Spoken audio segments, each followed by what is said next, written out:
What's up, everyone? Welcome to the RotoGrinders weekly preview right here with TheLuuch and TJ. I'm Justin Carlucci with TJ Laessig. If you haven't tuned in before, check out RotoGrinders.com. Check out all the premium content. We got a lot of great stuff. TJ here does a weekly GPP article, among other things. What's up, TJ? What kind of stuff you been doing for RotoGrinders lately? How's it going? Happy to be chatting with you again on this Monday. Yeah, been writing that GPP article every week for RG. Obviously doing this podcast with you every week. And then we're in a little bit of a break in the PGA season right now. So that's kind of nice. Get to focus all my time on football. I know that we'll have NBA starting up again here shortly. So I know you're involved heavily in the RotoGrinders NBA streets, so the people can look for you there. But we still got a couple weekends of football left and a couple good slates, I would say. This past weekend was a pretty decent one for me. Also a nice one as an Eagles fan. We may have a changing of the guard here with Jalen Hurts getting a win in his first NFL start. Thought that was exciting to watch. For me, at least, I was tired of watching Wentz just sit in the pocket and get sacked every play. So it was nice to see someone with a little bit of mobility there. We'll see if this is at all sustainable when some of these other coaches get film on Hurts, but that was fun to watch. And I think Derrick Henry was the story of the slate for me. Had him, or for a lot of lineups, I would say. Had him in both of my cash lineups. I love the Derrick Henry DFS talk because people love to talk about how great of a play Derrick Henry is, but then not play him, and then after the fact complain about him when he has a really, really big game. And they'll have another opportunity to do that this week because he's 9,500 at home against Detroit, who is also very poor against the run. So Derrick Henry, your guy, your Titans, just destroying the Jags this week. A pleasure to watch. Derrick Henry is actually from Florida, too, so a little narrative street there. He always seems to just smash the Jaguars, especially in Jacksonville. I love it. The Titans have a very animated online fan base, I guess you could say, which is funny because they're kind of a small market team, but they're pretty present on like Twitter and social media, and they love to complain and bitch about everything. They really do. So I hope people are appreciating Derrick Henry, on his bad games. It's like, oh, why we pay him so much? Typical.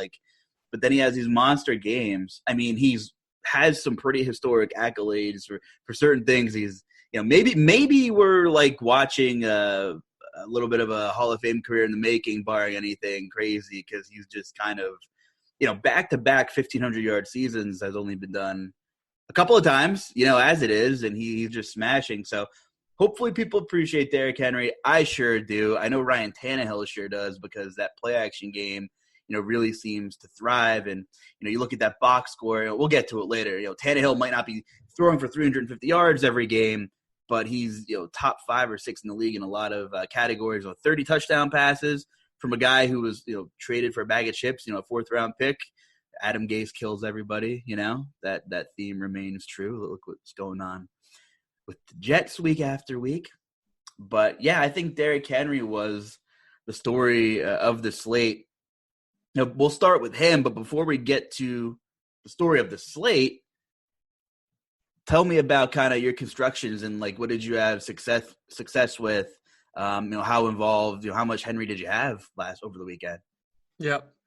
So I had him in each of my cash lineups on each site. So I went with Henry, went with Washington as the value, and then I think I had Montgomery on FanDuel, and I went with McKissick on DraftKings, who didn't do great, but I really, on DraftKings, really wanted to make sure I got both Henry and Devontae Adams into my lineup.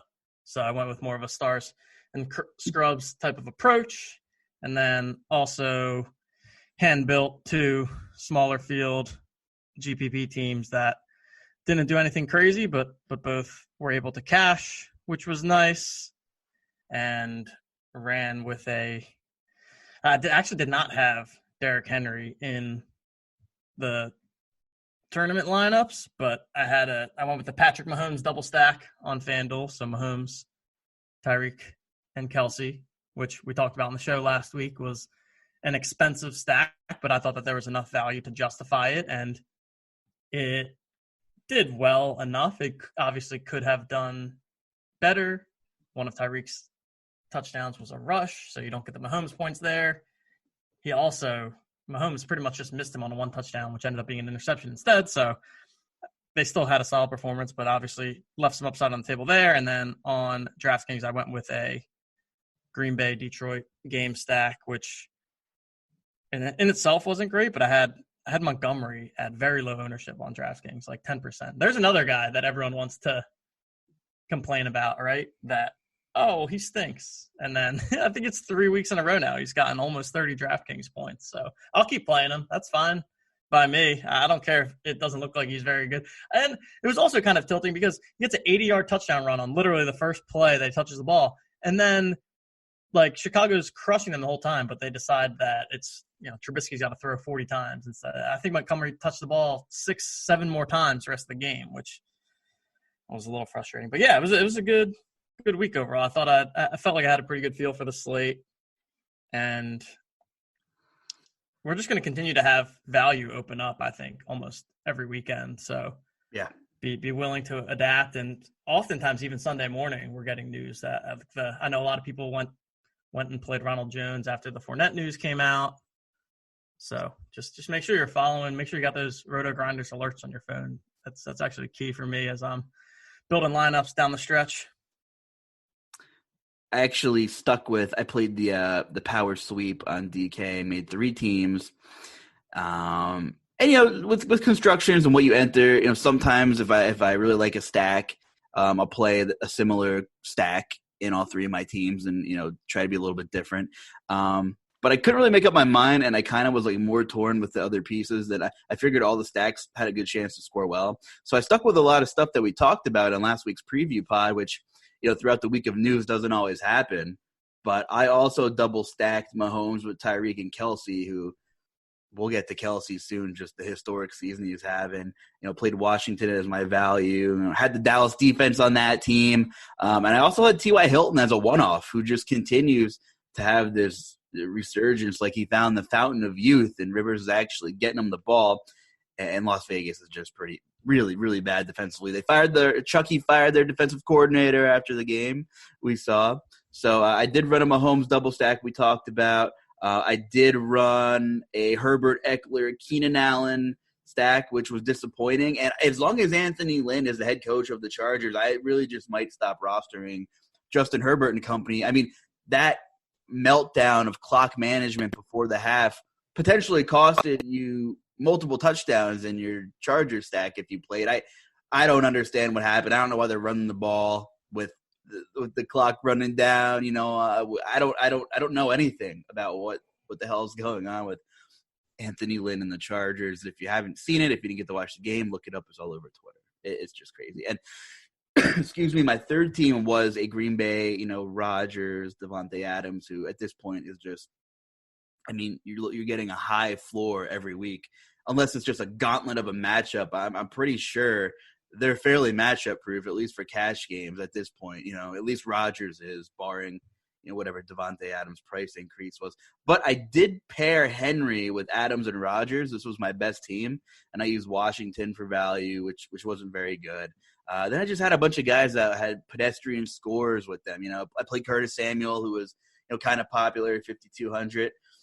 My favorite play on this one, I played the Eagles D for you, 2,200. I figured, you know what? But I really what's the word I'm looking for? I was gonna bet the money line on the Eagles, and I wimped out. I just thought to myself, Taysom Hill hasn't had to throw the ball yet to win a game. He had a cake schedule. And, Carson Wentz was leaving your Eagles defense in a lot of bad situations. They were on the field a lot. And I'm not saying the defense is good by any means, but we know the Eagles funnel the run. Slay hasn't been very good, but those guys are gassed. They were on the field so much this season. So at least Jalen was able to, put together some drives, give him a breather. And the Eagles got a huge win. We're still in the race. And although they only got me 9 points, I thought they had some upside at 2,200 because, we saw Taysom Hill throw the ball, and he made a lot of bad throws. Like, it was what you thought it would be when he had to throw the ball. So that's where I took my shots. Can't complain. I min-cashed my 3 lineups, although it's not exciting. Profit's profit. My cores hit. I just didn't get the correlating pieces into play. That being said, I mean, Derrick Henry is one of the stories of the slate, but I just talked about the Eagles, so let's talk about the Eagles, man. I mean, that's a huge headline. Jalen Hurts coming in after all the Carson Wentz drama. And although we both live in Pennsylvania and we hear it, no matter if you throw on, 94 WIP or whatever radio you listen to going into work, the national media loves the Eagles too. So you can't hide from the Carson Wentz, Jalen Hurts drama. Talk to me about it. I know you're a big-time Eagles fan. You're closer to the city. What are you hearing, and just what are your thoughts after what you saw Sunday? Yeah, I'm really curious to see how things progress from here. I think obviously we got to go back to Hurts here, and long term, I do not know what the plan with Wentz will be or what options there even are. Obviously, he's locked into a very, very large contract here, so that hamstrings them, I'm sure, a bit in terms of what they can do. But it was exciting. It was exciting to watch. Just a more dynamic offense with Hurts and his ability to run the ball. I think he rushed the ball 18 times, I saw. Got over 100 yards rushing. So certainly a different look and feel when compared to Wentz. So exciting to watch first and foremost, which really, for me right now, that's my number one thing with the Eagles is just it was enjoyable and entertaining to watch. Whether or not this really – I'm not going to overreact too much to a one-game sample. I also think that we have plenty of evidence in the past of these, especially these dual threat types of quarterbacks, being able to – once their game is on tape, the other teams being able to figure them out a bit. I think we're seeing a little bit of that with Lamar Jackson this year. He's not being able to perform the way that he was in the past. Kyler Murray has regressed, so I don't think it's sustainable for him to continue to run in that way, the way he did this game. But I'm certainly up for it and looking forward to the next game and see how that goes here. But I'm not going to overreact too harshly.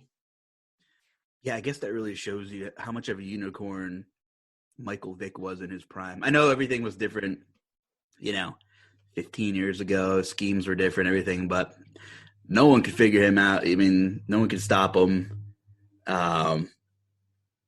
Just crazy when you think about it. Although, Jalen Hurts, he spread the ball around. He got the ball. He gave these guys opportunities. Dallas Goedert, 6 targets.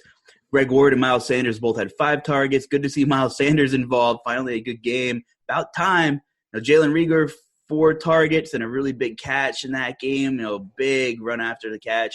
Ertz saw 3 targets. So he didn't lock in on anyone, which I think was a good sign. He was willing to kind of take what the defense gave him, spread the ball around a little bit, and I'm excited. He was very low owned in a lot of tournaments, and I saw a lot of roster constructions on the Twitter screenshots. People were playing him naked and some stuff like that. And he helped out. I mean, you're able to cram in, your Henry and your Kelsey easy, if you think Jalen Hurts has that upside. And, he ran the ball a lot, like you said. So moving forward, who knows? But the Saints are no slouch defensively either, right? They were ranked first in some metrics across the league. And I don't know. Let's play like hypothetical what if game because Philly media loves that. Would Carson Wentz have won that game? I do not think so. No, I do not think Carson Wentz would have won that game. And it almost seemed like the team just played with more energy too. Man, that obviously gets very into the narrative, but there just seemed to be more of an energy about it on both sides of the football. So maybe the locker room was just ready for a change, and Hurts brought that. He looked confident out there. So from a real life football perspective, certainly going to be monitoring that and watching that. And then from a DFS perspective, Eagles are at Arizona this week. Hurts is up to 5,900, so got a price bump for sure. I don't know that he's necessarily someone that we want to be immediately getting into our lineups, but we always are looking for those dual threat types of quarterbacks, and we don't get many of them for 5,900. So I think that it's something you can consider, and running him out naked without pairing him with anyone is probably the best bet especially with the way he spread the ball out, the way you said. Agreed for sure. As for the Saints, they will take on the Chiefs at home. Still not sure about Drew Brees. There's no real timetable, I guess. So Taysom Hill's 6K. Yeah, that Chiefs defense has been exploitable from time to time, but if they fall behind early, it might be another case where, can Taysom Hill win the game throwing the ball again kind of thing? So I think that's very game script dependent. And can we just get Alvin Kamara back? I can't wait till Drew Brees comes back so we can get our guy back. What do you think? I know it's been, he at least got over 20 points last week, but I wonder, because he's sitting at 7,400 on DraftKings. I wonder if we're going to end up with a week where Brees comes back and Kamara's still priced way down, and then we get a massive chalk Kamara week. If Brees is going to come back, I'm not sure on his status. Yeah, this should be a good real life football game for sure. One of the higher totals on the slate too, I believe, 51.5. Kansas City 3.5 point favorites. I don't think we need to talk at length about who to play on the Chiefs, right? No, you're exactly right. I thought you were going to tell me that Alvin Kamara is back, Luch. He had 10 targets against the Eagles. Quiet 10 targets against Philly. He did. They were trailing for a while, but still, it was encouraging to see he had a combined 6 targets the last 3 games. So maybe he might be the preferred run back maybe in a Mahomes. Yeah. Mahomes stack. I don't know who else on New Orleans we're jumping to play. No, I'm good. That's an expensive, It's expensive. 3 to 4 guys you're looking at probably. Yeah. But something to monitor. You're right. The Chiefs, goes without saying. We talked on last week's pod about pretty much double stacking, when you play Mahomes at the highest priced quarterback, like you said, you're going to need him to go off, and odds are it typically is at least two guys doing the damage. But are we going to see sticker shock with 8K Travis Kelce, or just what are you feeling here? What are you gauging his ownership might be? He's 2,500 more than any other tight end on the slate, and rightfully so. He is a monster. He's an absolute beast, and 8K is a ton to pay for a tight end. He would be the 4th highest priced wide receiver if he was the wide receiver position. But if you just look at his game log, he's gotten 28 plus points in literally 5 out of 6 games. That's impressive. And the 6th game, he got 16 points. So he has a high floor. He has a high ceiling. He's going to get his 10 to 12 targets. And I think he's still certainly well in play at 8K. Probably makes sense to pay down at tight end in more of a cash game type of build, just because that's generally the roster construction. But in tournaments, you have to have Kelce on your mind, I think. Even at that 8K price tag, he's just one of the best raw point fantasy players at any position. Agreed. Do you want to move on to the big dog Derrick Henry as the kind of co-headline, I suppose, of the fantasy slate? Titans Jags. We talked about him briefly about it. He was projected chalk, and he was pretty chalky. And I know you say your favorite Derrick Henry weeks are when he flies under the radar, which is awesome. This wasn't one of the weeks, but it was still a pretty sick week. Just he thrives against Jacksonville. Obviously, the Jaguars are bad. They're bad. But it's any given Sunday. They brought the Vikings to overtime the previous week. You can't play the he said, she said game. The Jaguars brought Minnesota to overtime, so maybe they're legit. It's just such a chess game of individual matchups. And, it's not like MLB. It's like, Strasburg's pitching in a pitcher's park. He's probably going to shove. It's so variant. Derrick Henry, 9,500. Are you paying for him? Would you consider paying for him? Definitely. It's really a pretty similar spot to it was last week. I'm looking right now. Jacksonville is the 3rd worst against the run in terms of rushing yards allowed, and Detroit, who he gets this week, is 4th worst. So pretty similar matchup, and Derrick Henry can just do things that no one else can do. 26 carries, 215 yards, 2 touchdowns. I think he rattled off at least 3 chunk yard run plays of 30 plus. And while he was somewhat chalky, he was only 25% owned in a lot of contests, which makes sense given the high price tag. But I think that he's somebody that we have to take a look at again this week in such a good matchup. His numbers are ridiculous. I mean, come crazy. on. 3 times value for him is 28.5. And there's still people that are like, well, he doesn't catch the ball. He had 17 catches. I get it. I thought he'd be a little more involved in the pass game this year. He had a couple monster screenplays last year. I'm just thinking, off the top of my head. I mean, the guy, able to get him in space in different ways. But it's about opportunity. I mean, he has at least 26 carries in 3 of the last 4 games, right? Like, this is December, Derrick Henry's month.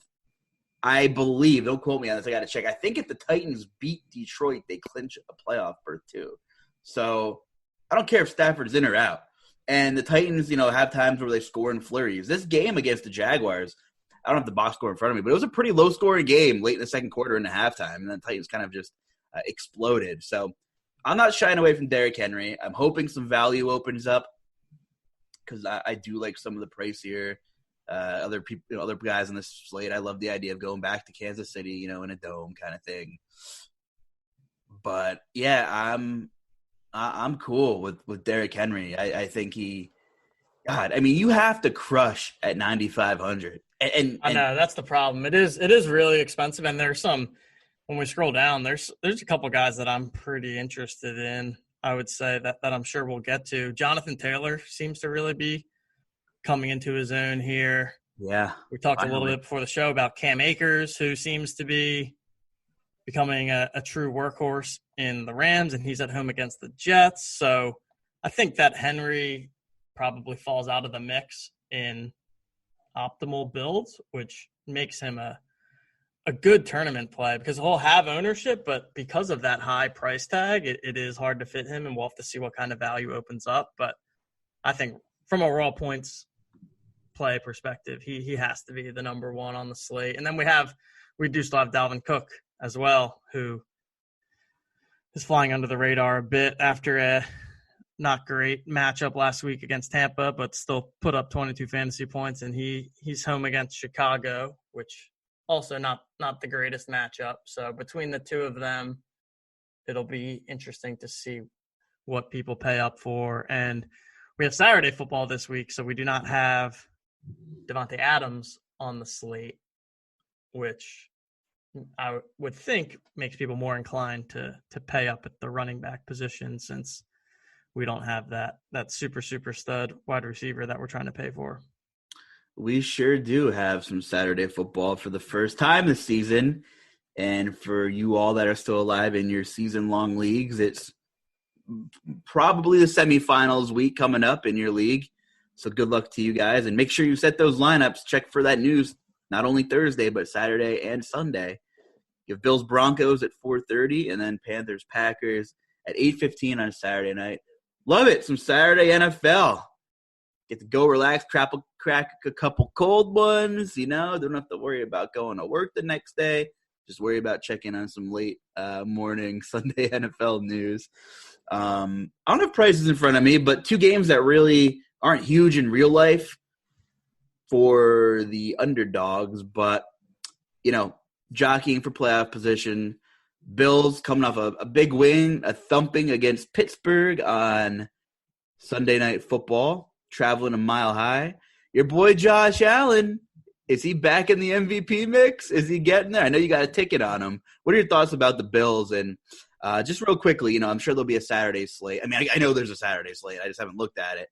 But, Broncos defense banged up. Here's Josh Allen. Yeah, I always love Josh Allen. It should be an interesting little 2-gamer because you'll have Josh Allen and Aaron Rodgers as 2 obviously high-end quarterbacks that you can go to. But I love all the Josh Allen, Stefon Diggs, Cole Beasley, even Gabriel Davis. They have a pretty condensed target share among those. Allen, I feel like hasn't been running the ball quite as much, but still has that ability to get it done with the legs. So, yeah, I like the idea of the 2-game slates of just trying to run an onslaught of stacking one up and hoping that one of the games shoots out and one of them maybe underperforms, which I think will be a viable option on this one because they both have similar situations, right around 50-point totals, right around touchdown favorites for Green Bay 8.5, Buffalo 6-point favorites. So while I think my boy Josh Allen is likely not going to be the MVP at the end of the day, I still think that he's one of the better fantasy quarterback options that we have in the league. I'm just looking real quick at the Saturday 2-game pricing. We won't spend a ton of time on this, but Aaron Rodgers, 7,800, Josh Allen, 7,200 on DK, Bridgewater, 5,200, and Drew Lock, who threw 4 touchdowns on Sunday, is 5K flat against Buffalo. So should be a tricky little slate, 5K for Drew Lock, probably play in the trailing game script. Buffalo has shown they can be exploited through the air a little bit here. And of course you got Rodgers and Josh Allen and Teddy Bridgewater slammed in between them. So that's kind of fun. That's kind of fun. And that should be a fun one. I feel like just watching that Buffalo-Pittsburgh game, this sounds weird, based upon, how old we are and what we've known. I feel like right now, like what we grew up with, I feel like Pittsburgh is a poor man's version of Buffalo at this point because neither team run the ball. They both struggle to run the ball. Josh Allen is kind of like obviously Roethlisberger was like the king of extending plays in his younger day, and he still does from time to time. But that's what Josh Allen does. Like he extends those plays, he slings it, has some good receivers. The defense was better last year, but it's still pretty good. They get scored on at times. So I was just watching that game, and I feel like Pittsburgh was trying to execute the same way Buffalo was on offense, but they just couldn't. They just couldn't. And obviously Pittsburgh's defense is very good, but after a slow start, Josh Allen had no problems. Pittsburgh couldn't sustain drives, and it's going to be a weird stretch to see, down the stretch to see what Pittsburgh's got. They just can't run the ball whatsoever. I know it's a passing league, but eventually you got to – is Connor the problem? Is the line the problem? Like, very strange here. Yeah, after having watched them in primetime the past couple of weeks, they just don't look like the team that was 11-0 or whatever they were. So I agree they seem to have some struggles, and Buffalo really took it to them last night. Let's talk about Sunday Maine. Let's talk about some of these games. We talked about Derrick Henry and the Titans. We can just continue on that really quickly. We don't know Matt Stafford's status, so there's no total, no line in front of me. I don't know if you have anything over there, but the Titans are an offensive football team. Hello, it's 2020. It's strange to say, but obviously Henry's in play, and A.J. Brown is just a guy who you look at his numbers and you're like, huh. But he has these monster games. Caught a crazy flea flicker. He's a yak monster. That came a week after the Corey Davis huge game. So, if you're playing multi-lines and Henry's going to be the chalk, I would say if you're not using Tannehill, which is okay, I would maybe use one of those Titans receivers as leverage because they're more than likely going to put up points, one way or another, especially against a bad defense. So that's kind of my thought there. Detroit side of the ball, not really sure. We need some more news and see what's going on there with Matt Stafford. Yeah, agreed there. Always have interest in the Titans just because of that big play ability that guys like Henry, A.J. Brown both have.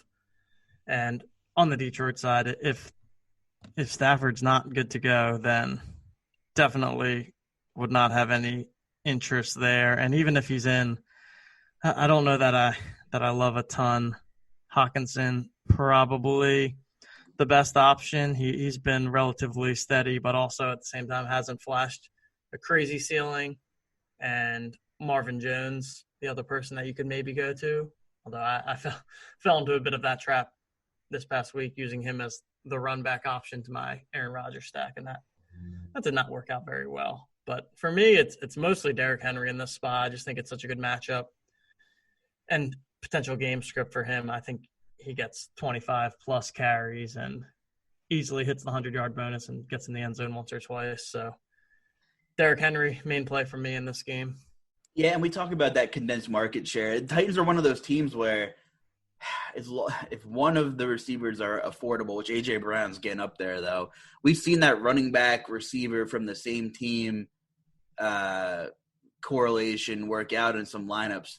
Earlier in the year when Justin Jefferson was much cheaper, you could play Dalvin and him together kind of thing.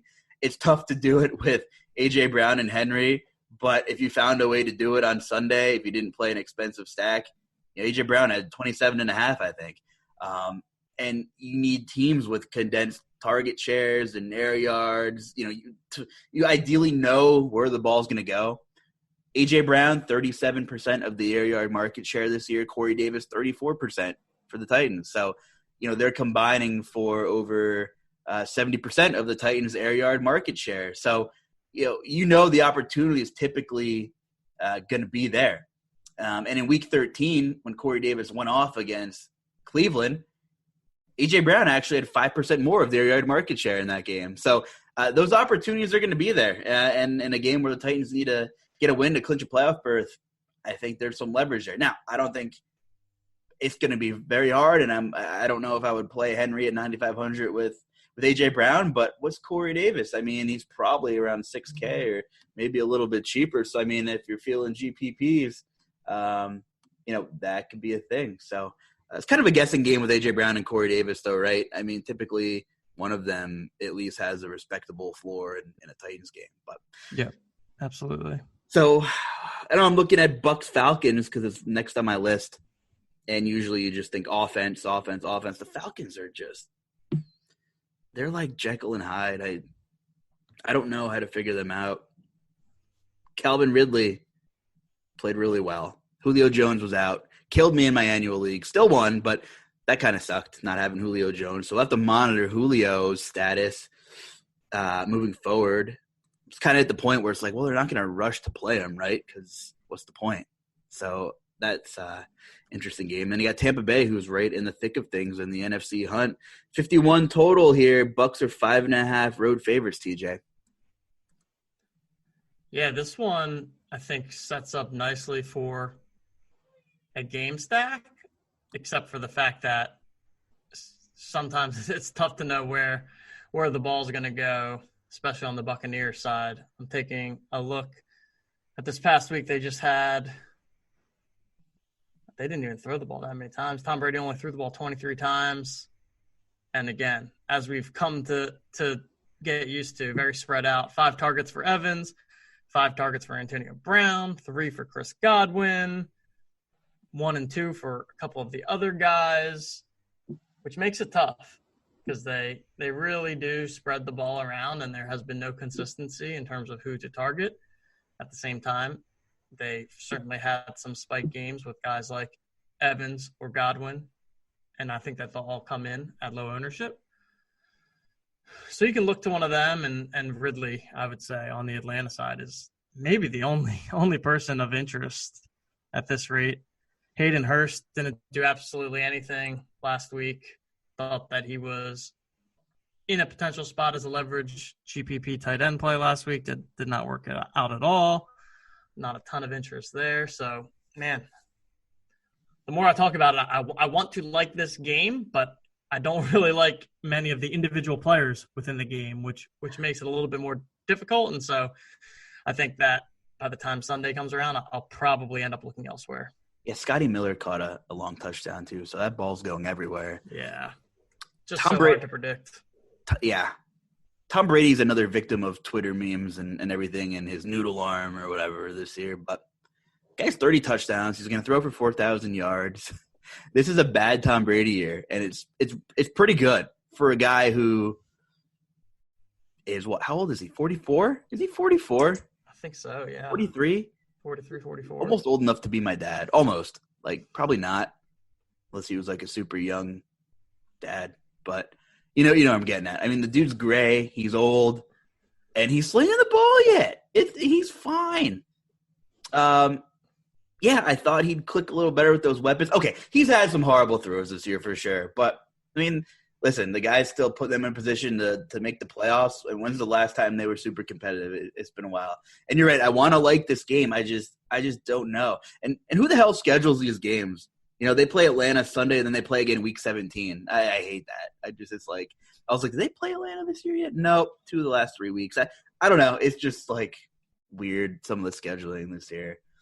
But yeah, I mean, the Bucks, I guess, are in play. Just we're all about volume and opportunity, and sure, one of them could go off, but it's just better paying elsewhere where where the ball is more than likely going to go. I think we're on the same page there. Yeah. Baltimore, 13-point favorites against the Jags. We might as well at this point just wait and see. Baltimore plays Monday night. We don't have all the info. There could be injuries. More COVID news could break out. I don't know. Obviously, there might be some Ravens in play there against the Jags.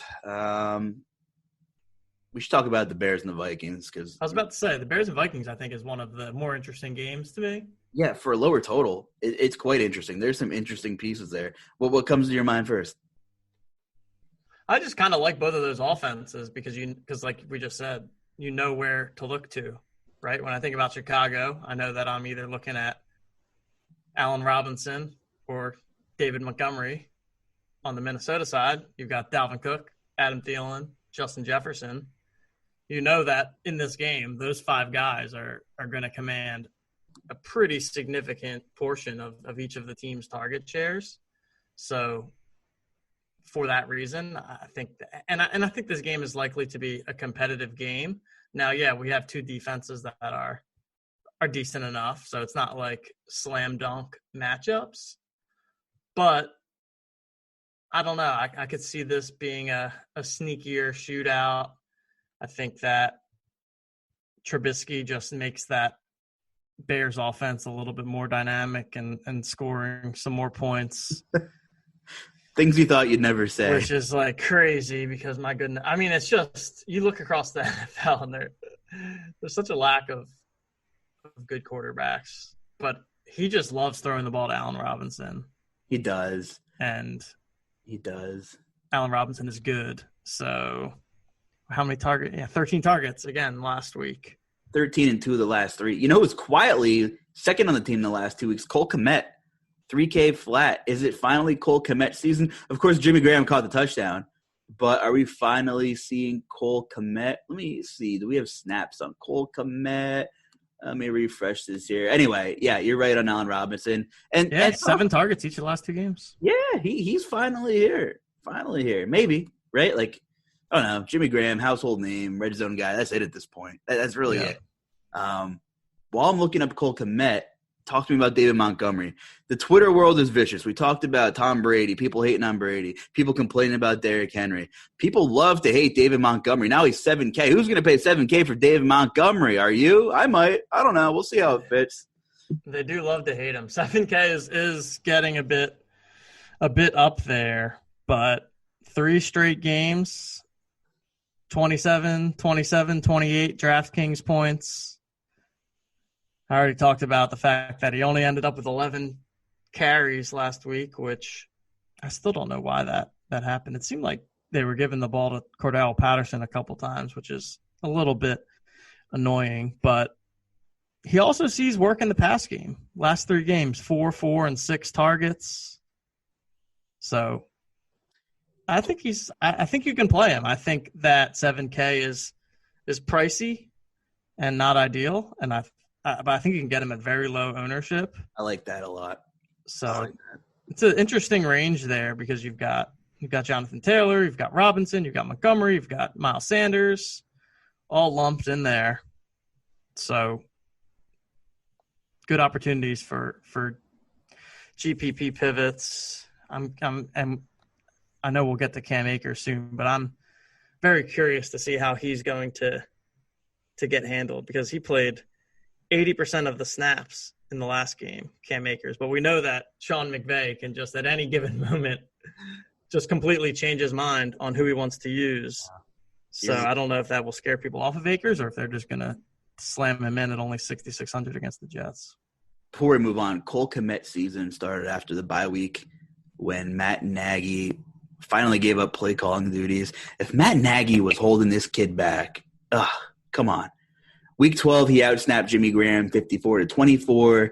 Week 13, he outsnapped Jimmy 54-34. And last week, 51-29, Cole Kmet.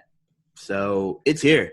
3K. I will bet he will be one of the higher owned tight ends probably when Sunday rolls around and everyone starts talking about him. We're like starting the Cole Kmet parade with this podcast probably.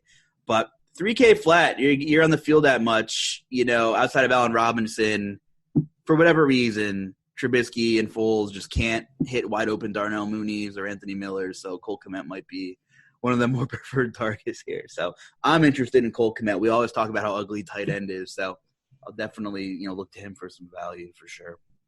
Yeah, actually, I like that call a lot. Anytime that we can pay down at tight end for someone that's getting some volume and in a half-decent spot, I think that's good. There we go. We've got it. You just Trubisky, Allen Robinson, Kmet, and Justin Jefferson. There's your game stack. Fill in the rest of the pieces. Can I fit win all the money? Can I fit Derrick Henry? I think you might be able to. Yeah, what's Trubisky? Is he like, 6K or something? 5,500. Oh, no respect. Slap some respect on his name. Pretty cheap. There it is. There it is. Giving out the winning GPP lineup as we speak on Monday. I'm going to throw it in the $3 one. Or if I have a Millie ticket, screw it. I'll throw it in. I'll throw in the Bears stack with the Jefferson. There we go. I love it. Hey, people are, the Bears are good against receivers. Well, Jefferson smacked them the last time they were on primetime a couple weeks ago. He absolutely went off. I don't know if Thielen was in that game, though. I can't remember. But what really, though, for a team that underperformed early in the year, they have 6 wins? Kirk Cousins' this offense has been – okay, they had some tough sledding to open the year, but Justin Jefferson, does it pain you to know that, how he took Jalen Reagor over Jefferson, or do you think Reagor could still be pretty good? I think Reagor could still be pretty good, but Jefferson's good now, so it kind of hurts. Agreed. I think he could still be pretty good, but I think that Jefferson is already confirmed good. Well, talk to me about Cam Akers since we got about 15, 20 minutes left here. You're right. Sean McVay can flip on a dime. Earlier in this year, there were reports that Akers would be more involved, and it kind of burnt a lot of people when he saw 2 snaps. And after the game, McVay was like, "Well, it was a game flow thing." Okay, Sean, whatever you say.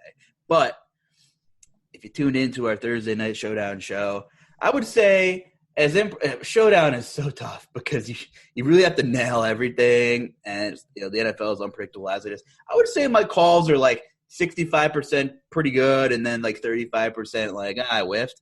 But I was all about Cam Akers. I was like, okay, McVay, you need to win. If you're gonna be stubborn, like Doug Peterson, and not put not get your ball to your best running back, not get your ball to your best player, that's fine.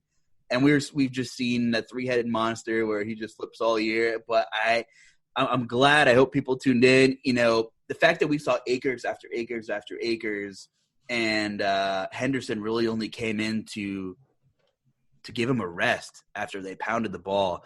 And listen, the Rams line was moving people on Thursday Night Football. As good as Akers was and his vision was good, the Patriots D-line was quite frankly embarrassing. If you look at one of our great tools on Gridiron IQ, you can really see what percentage of zone runs, team runs, and how what the rushing success was on those types of plays and things like that. And the Rams are just a very good running team. So I am super curious as to what Cam Akers ownership will be, TJ. I think he's appropriately priced. He's a guy is 6,600. It's that mysterious price range where it's well, are people going to play him or not, I agree. I'm leaning towards got to play him. So last 4 weeks, his snap count percentages went from 17% to 27% to 63% to 79% last week. And that is a pretty promising indicator, I would say. Malcolm Brown and Darrell Henderson both just fallen off a cliff in terms of their snap rates. And you can't ask for a better matchup, obviously, against the Jets that are trying to lose out there. So I think you can pull the trigger on it and feel pretty good about it. But I guess the one knock on him, too, it doesn't seem like he's involved in the pass game much, right? you're not hoping for many targets from him. So Right. But at 6,600, I mean, that's okay. If he's going to get his 20-plus carries in this matchup, Yeah, I think it sets up for a good their spot. team total's over 30 right now, so Yeah. I like it. I saw someone tweet it out, like, what's a 6-hour plane ride home if you're the Jets, like, after you just get the wait, were the Jets at home against Seattle? I want to talk about that because, like, if there was a get-right spot for Seattle, it was against the Jets yesterday, and they got right. And they got right for sure. And yeah, they were at Seattle. Like, what's a 6-hour plane ride home like after you just get the brakes beat off you? Coming home, like, we're tanking. For some reason, Adam Gase is still with the team. It's just beyond me. But yeah, Russell Wilson, 200 yards, but he threw 4 touchdowns. Chris Carson, 76 yards and a touchdown. Metcalf, 6 for 60 and a touchdown. Lockett didn't get any love. But does that show you how bad the Jets are? I know this is like we can't say that, well, the Seahawks beat the Jets, so like they should come out and be productive over the football team.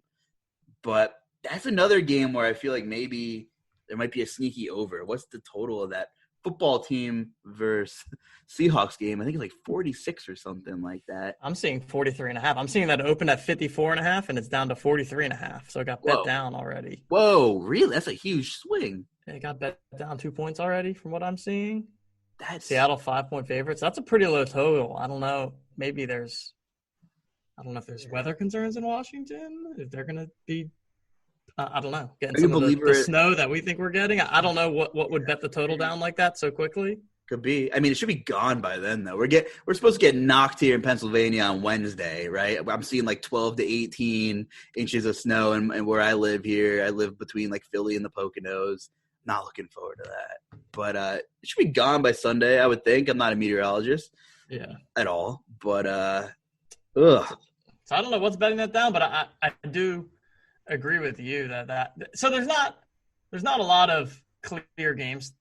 Like a lot of the high totals on this slate are also either one team's a big favorite or it's like the Atlanta-Tampa game where it's a little bit unclear. But Seattle-Washington, you've got condensed offenses where on the Seattle side you've got the Russ, Metcalf, Lockett, I suppose, although he's been he hit another quite average game last week. And then on the football team you've got McLaurin, typically my go-to guy there. Logan Thomas, maybe if you're looking to pay down a tight end. So I could see some mini stack love here in this game. Yeah. Tough couple of weeks for McLaurin, right? Yeah, he hasn't. It's been a bit for him. Alex Smith left the game in the second quarter. Don't know what his status is right now. I saw Dwayne Haskins came in, threw the ball 12 times. It seems like McLaurin was a lot more fun with Dwayne Haskins. Love Alex Smith. Let's take care of the ball. Let's throw the ball 15 times to J.D. McKissick and Logan Thomas. Safe. It's cool, whatever. Love Alex Smith. He should be comeback player of the year. But he made Terry not fun anymore. But we'll see what happens with Alex Smith. I'm not exactly sure if there have been any updates on him. But I actually kind of think I like McLaurin a little more at Haskins because he's maybe a little more willing to take a couple of shots. I mean, we saw the numbers McLaurin was putting up earlier this year. But also, who knows with Antonio Gibson? I mean, is he in or is he out? I don't know. Or do we know? I do not know. I do not think we know. Says that Ron Rivera, questionable. Removed him for precautionary reasons. So definitely worth keeping an eye on, for sure in that game. Give me another one. What transition me to another game here? What haven't we covered that? Let's do. I want to do Houston Indy. I talked about Jonathan Darrell very briefly, but I think that we could talk on that game because it's got a high total as well. Yeah, 52.5. Indy 7-point home favorites against the Texans, who are just falling apart a bit. No more Brandon Cooks. I think that makes their offense a little bit less dynamic as a whole, but I still think that there's some upside to this game and that Houston can keep up with Indy. And Indy's been a team that has been difficult to predict for a large part of the season, but seems like it's starting to become the Jonathan Taylor and T.Y. Hilton show in Indianapolis, And Jonathan Taylor specifically this past week, 20 carries, 150 yards, 2 touchdowns. So I'm interested in Jonathan Taylor in a pretty good matchup at home against the Texans. Yeah, I'm with you. He's kind of priced a little more accordingly now too, where some people may be like, "Wow, is this the time where I play Jonathan Taylor for 7,200?"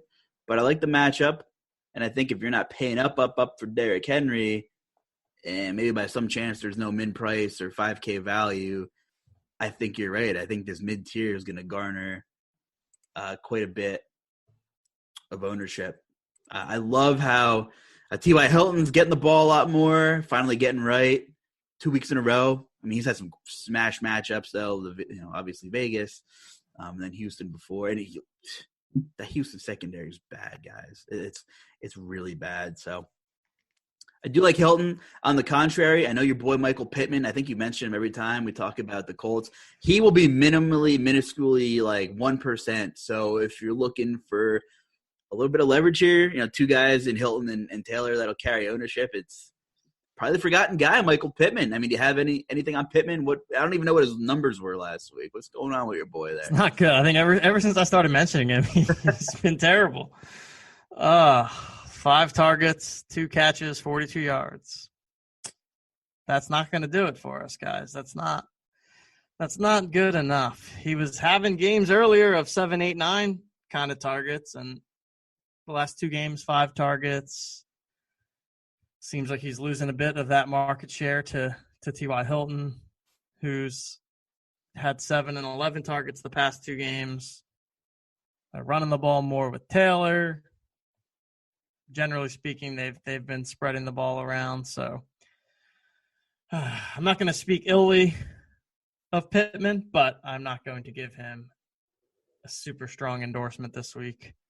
It just doesn't seem to be there right now, and it's probably nothing more than a dart throw at this stage, unfortunately. That's fair. I mean, T.Y. just got brought back from the dead the last 2 weeks. So I don't know. It happened once. Fool me once, shame on you. Fool me twice. I mean, in another favorable matchup where it might not be a blowout because I don't know how good the Colts are. I still don't know. We're almost through the season, and I don't know. Obviously, Houston's really struggling. When Chad Hansen's relevant in fantasy football, You know what? He is kind of relevant. I was actually looking at him. I played him in one of my tournament lineups. What's he priced? 7 targets. 7 targets. He's at 4,200 on DraftKings. We know they can't run the ball. You could look. I could see him being a guy that pops as a lower priced cash game type of wide receiver. Which, this is a note to myself.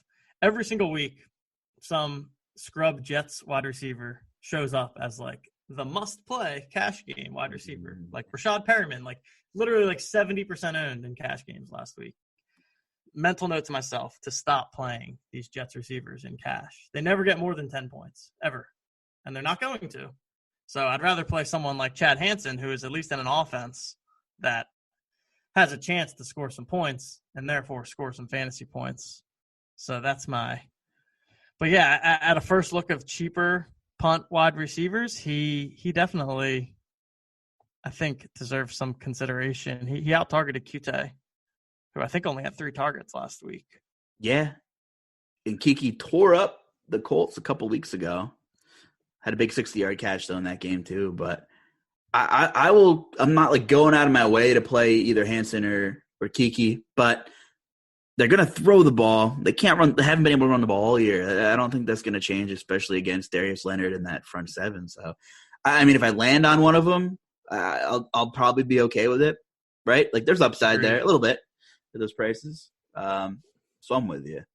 I think you can. I mean, I think you can kind of still play Deshaun Watson too. Yeah, and I think he'll be Why not? Very much so under-owned, right? He'll be under-owned. He was under-owned last week.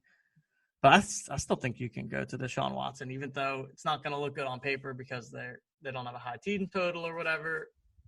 He's still one of the more dynamic quarterbacks and makes for a pretty easy stack, right? You can go him, Qt, and Hansen, and then run it back with Taylor or Hilton and have yourself a little pretty cheap game stack there, and then fit in your other pieces around it. So I think there's some fantasy goodness in this game that we can There could be it a few different ways. GPPs. Yeah, I kind of tell myself, like, if it looks good on paper, it should be a cash lineup. That's kind of what I remind myself. If I like it too much, then it's probably not unique enough, or there might not be enough upside. Not to get too crazy, but it just seems like just kind of a little bit of a reminder. You got to be a little uncomfortable to take down GPPs and 5 to 10x your money or more. And if that means play a Chad Hansen or fire into Deshaun Watson, I mean, it's not like you're playing a bad quarterback. It's one thing if you're playing, well, I don't know, Joe Flacco's in a great matchup. You're playing Deshaun Watson, who still has rushing upside. The Colts may not be as good defensively in the back end as we say they are. Houston was at Chicago, who's pretty good against wide receivers. I don't know. Maybe, obviously, first game without Cooks and Fuller, that really sucks. That hurts. But I like that call. I like the Watson call for GPPs. And, you pair him with Kiki or Hansen, right? You're going to have some money to spend elsewhere. So I think that's also really interesting. You know what else is interesting? If you're looking for a couple stocking stuffers, Manscaped has a bunch of good products, TJ. Love their products. Let's see if I can get through telling you about some of them with a straight face. But, for example, the Crop Preserver Ball Deodorant, it says the name speaks for itself, and it certainly does. It certainly does. The Crop Mop Ball Wipes, you never know when an opportunity strikes, so you should always be prepared. They also have foot deodorant, which is crazy. I mean, that might be a popular thing with the athletes. I'm not an athlete anymore. I am certainly washed up. My days are done. But if you got stinky feet, the foot duster, foot deodorant is some high quality stuff. Let me tell you. Anyway, seriously, Manscaped is the real deal.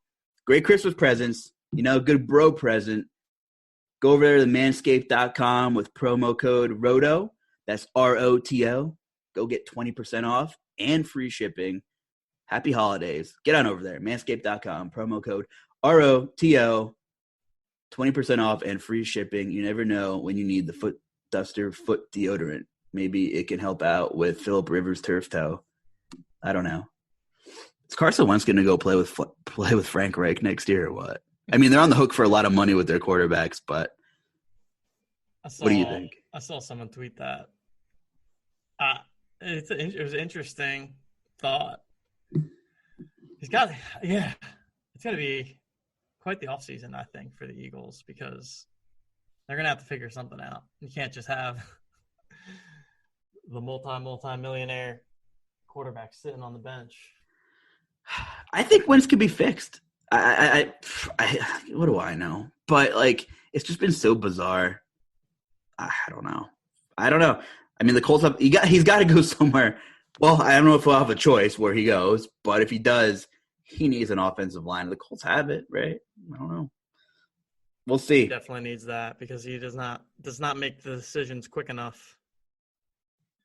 It's almost time to get out of here. So I know we didn't cover every game, but we hit on a lot of big things. I don't know who we're going to see a quarterback for the Patriots is one thing I wanted to mention. A very low total game. Potential for some turnovers maybe if Stidham plays. And even if Cam plays, he's looked pretty bad. So, I'm always hunting for turnovers. Do you have any read or did you hear anything on if Stidham's going to be the guy? Maybe we saw the last time we'll see Cam Newton play start an NFL game maybe. I've not heard anything, but I'm also not interested in this game no matter what. 41 total. That's one of the lower ones. It's bad. We've seen. It's really bad. It's just going to be a bad game. And there's not really a lot to love on either team. Is DeAndre Hopkins back? I want to, as an Eagles fan, I know we talked about Hurts, they're playing the Cardinals over in Arizona. Hopkins saw 24 targets the last 2 games. I'm not super interested in Kyler, but I'm definitely interested in Hopkins. Yeah. I think he'll continue to go under-owned. He's sitting right at 7,900. So, yeah, that's a good option there. He wasn't even that bad for a while where he was supposedly bad, but he's back to seeing those double-digit targets after 2 weeks of 7 and 8. So, I think Hopkins is a good call there and should come in certainly under 10% owned. Probably my favorite piece from that squad. Agreed. Christian Kirk, has his multi-touchdown days every now and then. It's just been a while. And I know you mentioned Kyler earlier. I just don't know if he's right. Like, he's just not rushing the ball. Did he run against the Giants? I'm going to quick look. That's the last thing I want to look at. Then I'll shut up and let all you go. Oh, okay, 13. He ran 13 times. Okay. So what's up with him, man? He had 3 straight weeks of 5 rushes in each game. And now he gets 13. I mean, if he's going to run the ball 13 times again, there's his upside. Like, that's his upside. Because he's not going to throw for 300 yards, right? Typically. He has 2 300-yard games this year. That's it. But if he runs the ball 13 times against the Eagles, I am very much so interested in 7K. I don't know what happened to him those last couple of weeks, I don't know. I can't find anything. Yeah, it's a tough one. And it's just one of those things where I don't think we're going to know. Maybe after the season we'd find out, but I don't think there's any chance of us finding out that he's hurt or that he's got something going on. But it's definitely promising to see the 13 rushing attempts. So maybe that brings him back into the fold for tournaments, although I'm still not super excited to play him. I mean, there's upside at 7K for Kyler Murray, right? Absolutely. He was a calendar month ago, he was 8,500. I mean, he was the QB1. You said it at one point.